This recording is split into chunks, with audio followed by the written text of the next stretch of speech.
నమస్తే, welcome to our channel. Breaking news చూస్తున్నాము. కాపు ఉద్యమ నేత ముద్రగడ గారు రాబోయేటువంటి రోజుల్లో వైసీపీలో చేరబోతున్నారనేటువంటి వార్తలకు సంబంధించి తెరతీసినట్టు చెప్పుకోవచ్చు. రాబోయేటువంటి రోజుల్లో ఆయన ఏ క్షణమైనా వైసీపీలో జాయిన్ అయ్యేటువంటి అవకాశం ఉంది. తేదీని కూడా ప్రకటించబోతున్నాను, అలాగే నా తదుపరి కార్యాచరణ ఏంటి కూడా చెప్పబోతున్నాను అనేటువంటి మాటలు కూడా ముద్రగడ గారు చెప్పినట్టుగా మనకు తెలుస్తుంది. మరి ఈ అంశానికి సంబంధించి మనతో మాట్లాడడానికి, వారి విశ్లేషణని మనతో పంచుకోవడానికి ఈ రోజు మనతో పాటు ఉన్నారు పొలిటికల్ అనలిస్ట్ వీరశంకర్ గారు ఉన్నారు. వారితో మాట్లాడదాం. నమస్తే వీరశంకర్ గారు. నమస్తే మేడం. సో కాపు ఉద్యమ నేత వైసీపీలో చేరబోతున్నారు అని చెప్పేసి వార్తలు వస్తున్నాయి. ఇంతకు ముందు చంద్రబాబు గారి పైన ఈయన తీవ్ర విమర్శలు చేయడం కూడా జరిగింది. ఇప్పుడేమో వైసీపీలో చేరబోతున్నారు. అండ్ దానికంటే ముందు టీడీపీ జనసేన నుంచి ఏదైనా ఆహ్వానం వచ్చేటువంటి అవకాశం ఉందేమో అని ముద్రగడ గారు వెయిట్ చేశారు అన్నట్టుగా కూడా వార్తలు వస్తున్నాయి. సో దీనికి సంబంధించి మీరు ఏమంటారు? ఖచ్చితంగా ముద్రగడ పద్మనాభం గారు కాపు ఉద్యమాన్ని ఉవ్వెత్తిన ఎగసిపడే ఉద్యమాన్ని నిర్మించిన నేత అని చెప్పుకోవచ్చు. కాపుల్లో ఒక పెద్ద దిక్కుగా గతంలో చంద్రబాబు నాయుడు టైంలో ముద్రగడ పద్మనాభం గారిని నమ్మి లక్షలాది మంది ఆయన ఒక పిలిపిస్తే వచ్చిన పరిస్థితి. అట్లాంటి ఉద్యమాన్ని ఈయన వెనకుండి ఎవరో నడిపించారని గతంలో ఈయన కాకినాడ ఎమ్మెల్యే ద్వారంపూడి చంద్రశేఖర్ రెడ్డి గారు ఈ ఉద్యమానికి మాకు సపోర్ట్ చేశారని చెప్పడం ద్వారా వీళ్ళంతా కాపు యువత కానివ్వండి, జన సైనికులు కానివ్వండి, వీరంతా కలత చెంది ఉన్నారు ముద్రగడ పద్మనాభం గారి ఏడల. కాబట్టి ఈయన్ని నమ్మి ముందుకెళ్ళి జనసేనాని నమ్మి ముందుకెళ్ళి ఈయనకి బాధ్యతలు అప్పచెప్పే క్రమంలో ఒక అడుగు వెనక వేయాల్సి వస్తుంది. ఎందుకంటే ఉద్యమ నేత గతంలో ఎవరినో సహాయం తీసుకొని ఉద్యమాన్ని నడిపి కాపులందరినీ ఒక దారి పట్టించారని చెప్పి ఒక అనుమానంతో ఇట్లాంటి నేతలందరినీ మనం కూడగట్టుకొని వీళ్ళతో గనక ముందుకెళ్ళిన పరిస్థితిలో పార్టీ యొక్క భావజాలం దెబ్బతింటుందని చెప్పి పవన్ కళ్యాణ్ గారు భయపడి ముద్రగడ గారు పిలిపించినా కూడా వాళ్ళ ఇంటికి వెళ్ళలేని పరిస్థితి. కానీ ఏ నాయకుడు కూడా వెళ్ళలేదు.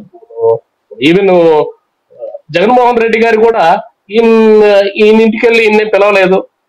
కాకపోతే ఏంటంటే సాటి కాపు కాబట్టి పవన్ కళ్యాణ్ ఈయనకు ఒక అలుసు, మా వాళ్ళే కదా నా కోసం ఎందుకు రాలేకపోతారని. ఇలాంటి పద్ధతులు కొంచెం కాపు నేత ముద్రగడ పద్మనాభం వల్ల కాపు యువతకి అట్లాగే జన సైనికులకు బాగా ఈయన మీద గురుగా ఉన్నారని చెప్పి మనం చెప్పుకోవచ్చు. అంటే బాగా కోపంతో ఉన్నారని చెప్పుకోవచ్చు. ఇట్లాంటి పరిస్థితుల్లో ఈయన ఇంకా వీళ్ళంతా నా వైపు వచ్చే పరిస్థితి లేదు, పవన్ కళ్యాణ్ గారు నన్ను ఇంటికి వచ్చి మర్యాద పూర్వకంగా తీసుకెళ్లి నాకు ఒక మంచి సముచిత స్థానం ఇచ్చే పరిస్థితిలో లేడు, కాబట్టి నా భవిష్యత్తుని ఇందరితో నేను ఆపేసుకోవటం వల్ల ఉపయోగం ఏముంటుంది, కాపు యువత కూడా నాకు దగ్గర అయ్యే పరిస్థితిలో లేదు. కాబట్టి వచ్చిన ఆఫర్ని జగన్మోహన్ రెడ్డి గారి ద్వారా వచ్చిన ఆఫర్ని వైఎస్ఆర్సీపీలో అది గెలుస్తుందా ఓడిపోతుందా అనే తర్వాత విషయం.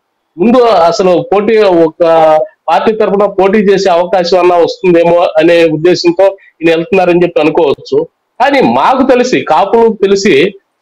కాపులకు కానివ్వండి, ఇప్పుడు ఉన్న మిగిలిన బీసీ ఎస్సీ ఎస్టీ వర్గాల ద్వారా కానివ్వండి, ఈయన ముద్రగడ పద్మనాభం గారికి వైసీపీలో ఎటువంటి ప్రాధాన్యత ఇవ్వరు అని చెప్పి మేము అనుకుంటా ఉన్నాం. ఎందుకంటే ఆయన జగన్మోహన్ రెడ్డి గారి పరిస్థితి చూసాం, ఎంతో మంది చేత.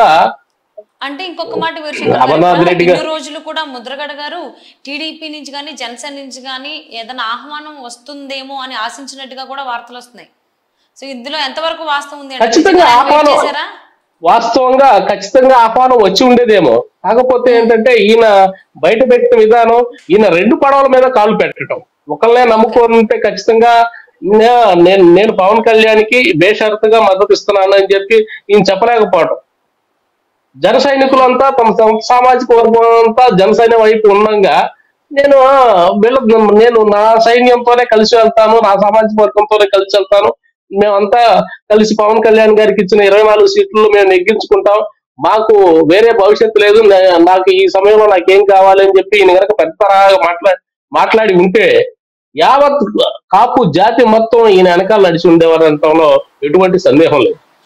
కానీ ఆ విలువలకు ఈయన తిలోదకాలు ఇచ్చేసి తన స్వార్థం పరంగా ఏదైతే జగన్మోహన్ రెడ్డి గారు ఆఫర్ చేశారో, ఆఫర్ చేస్తారనో అపోహతో ఈయన వైసీపీ వైపు కూడా తిరిగి చూడటం జరుగుతా ఉంది. అట్లా ఆ క్రమంలోనే పవన్ కళ్యాణ్ గారు ఈయన్ని దూరం అయితే ఏం పెట్టలేదు, ఈయన రమ్మనే అన్నారు. కాకపోతే ఈయన మాత్రం నా ఇంటికి వచ్చి పిలవాలి, లేదా షరతులు బేషరతులు ఇట్లాంటివి కొన్ని షరతులు పెట్టారు. ఇప్పుడు వైసీపీకి వెళ్ళటానికి జగన్మోహన్ రెడ్డి గారి తీర్థం పుచ్చుకోవడానికి ఎటువంటి షరతులు లేకుండా వెళ్ళటం అనేది ఆయన విషయాన్ని బయటబయలు చేస్తుందని చెప్పి మనం అనుకోవచ్చు. కానీ ఏది ఏమైనా ముద్రగడ పద్మనాభం గారు వైసీపీకి వెళ్ళటం వల్ల ఉన్న కాపు నేతల్లో బొత్స సత్యనారాయణ గారండి, అంబటి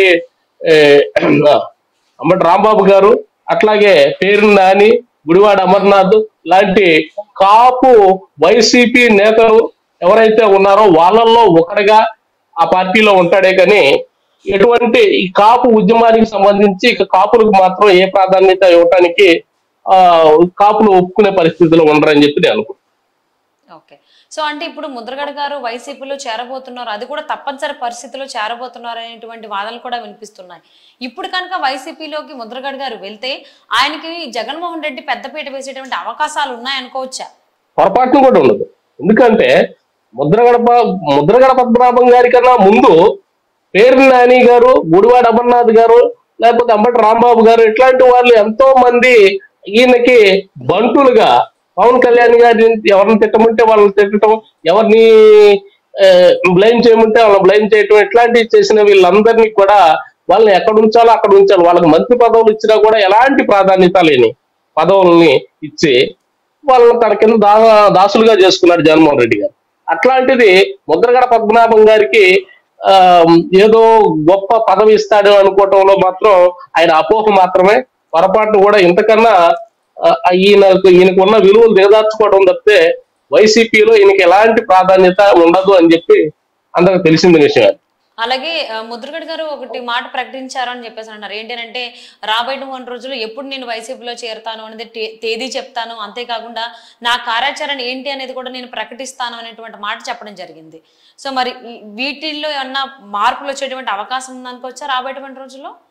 ఆయన తన గురించి తను ఎక్కువగా ఊహించుకుంటున్నాడు. గతంలో ఆయన చేసింది ఏంటంటే కాపు యువతను మొత్తాన్ని ఒక తాటి మీద తీసుకొచ్చేందుకు కాపుల కోసం నేను ఉద్యమం చేస్తున్నానంటే 1,20 లక్షల మంది ఓటర్లు ఉన్న కాపు జాతి మొత్తం ఈయన కోసం తరలి వెళ్ళే దాంట్లో లక్షల మంది ఈయన కోసం తరలి వెళ్ళిన పరిస్థితి.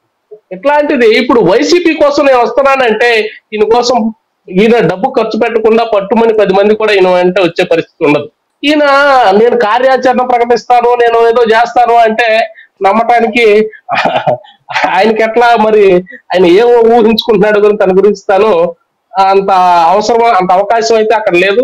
అక్కడ ఆ నియోజకవర్గంలో, ఆ మండలంలో ఆయనకున్న ప్రాధాన్యత గతంలో పోటీ చేసినప్పుడు 4,000 5,000 ఓట్ల కంటే ఎక్కువ రాలేదు. అదే పరిస్థితి ఇప్పుడు ఉంటుంది.